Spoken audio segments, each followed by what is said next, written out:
He yelled at me, right there in the middle of our shared office space, in front of our teammates, in the middle of the workday. He yelled, not raised his voice, not got passionate, not made a pointed comment. He exploded. I know these things. You should ask me. Stop bothering him. That's what he shouted, over a 2-sentence email, an email I hadn't even sent yet. And in that split second, as everyone around us froze, I realized something I hadn't admitted to myself before.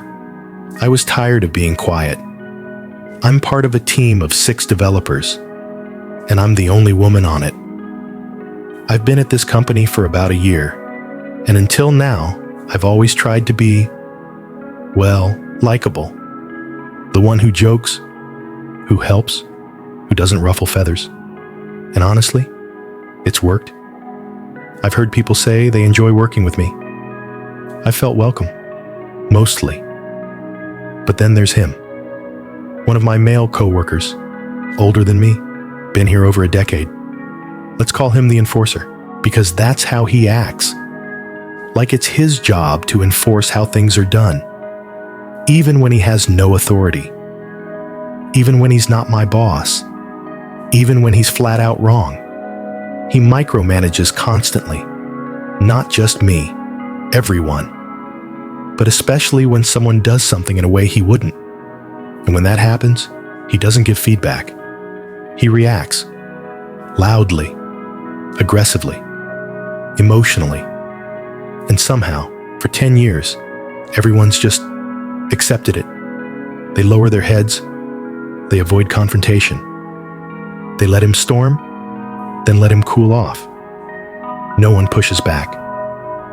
Until now. It all started with a document. I'd been assigned to update some software components. Nothing new there. The document I received laid out the new descriptions, how these components are supposed to work going forward. But the wording, unclear. Vague enough that I didn't feel confident making big code changes without clarification. So I decided to reach out to M, the engineer who wrote the document.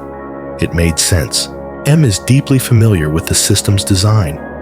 Who better to explain what he meant? So I started drafting a simple email, just 2 sentences. And then came the voice, the shout, the public accusation. I know these things. You should ask me. Stop bothering him. My heart spiked, not because I was scared, not even because I was surprised, but because of one word he used, bothering. I wasn't scheduling a meeting. I wasn't sending a list of demands. I was writing 2 lines, and he made it sound like I was slamming M's inbox with spam, like I was disrupting the entire company. It wasn't about the email. It was about control. That's when I turned to him and said, I'm sorry. Are you my boss or something? I'm emailing him because I want his explanation. He wrote the document. And then, the man who had just yelled at me, who had burst into my workspace, uninvited, and berated me in front of others, had the nerve to say, You're so rude. That's so rude of you. And I didn't flinch. I looked him in the eye. I kept my voice level. And I said the words that changed everything. Yeah? Then go and cry about it. Silence. Not just from him. From everyone. It was the kind of silence you only get after a storm. Still. Heavy. Charged. No one moved. No one spoke. You could feel the weight of it. Like everyone was recalibrating what they just witnessed. Because in that moment, I had done something none of them had ever dared. I stood up to the enforcer.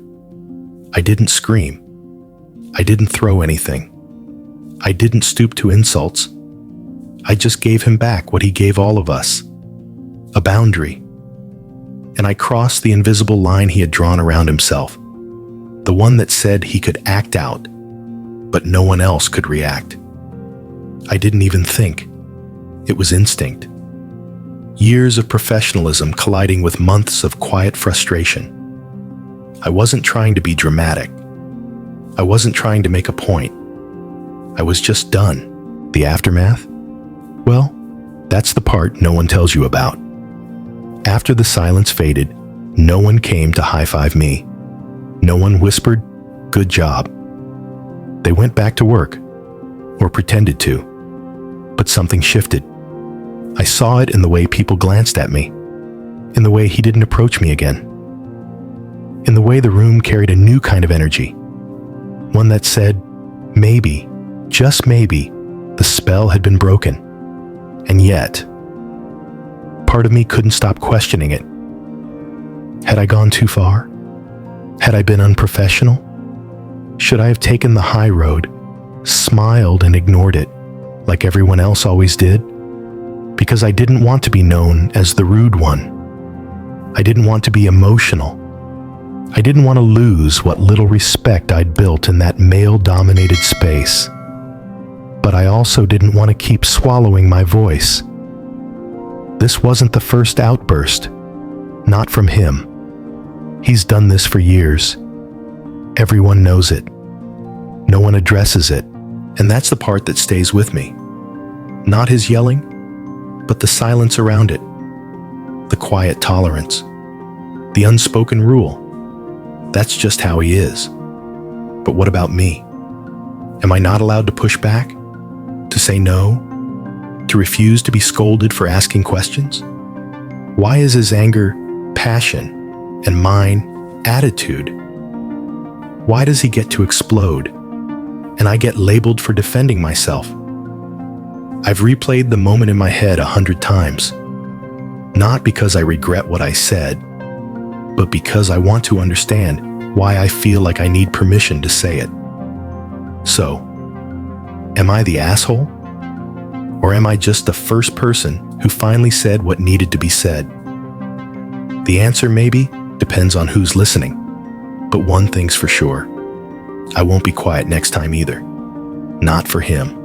Not for anyone. This is AITA Stories, and here's my reflection as your host. This wasn't just a story about a heated exchange at work. It was about something deeper, about invisible dynamics in professional spaces, about who gets to speak, and who's told they're too much when they do. It's about the pressure to be likable instead of being respected. The unspoken expectation that women, especially in male-dominated industries, should be calm, accommodating, deferential, that we should endure outbursts with grace and accept bad behavior as normal. But here's the truth. Being professional doesn't mean being silent. Being a team player doesn't mean being a doormat. And sometimes, clapping back isn't unprofessional. It's survival. Still, this story isn't black and white. There's room to ask, could it have been handled differently? Would it have been smarter to report it to HR, to de-escalate, to walk away? Maybe. But in that moment, this woman reclaimed her power. She matched his energy with words, not violence, not cruelty. Just a simple sentence that said, "You don't get to speak to me like that." And for many of us listening, maybe that's the moment we needed to hear. So what do you think? If someone constantly disrupts the peace, berates coworkers, and plays the victim when someone finally stands up, are they the real problem? Or does standing up for yourself make you the asshole? We'd love to hear your thoughts. Leave a comment below.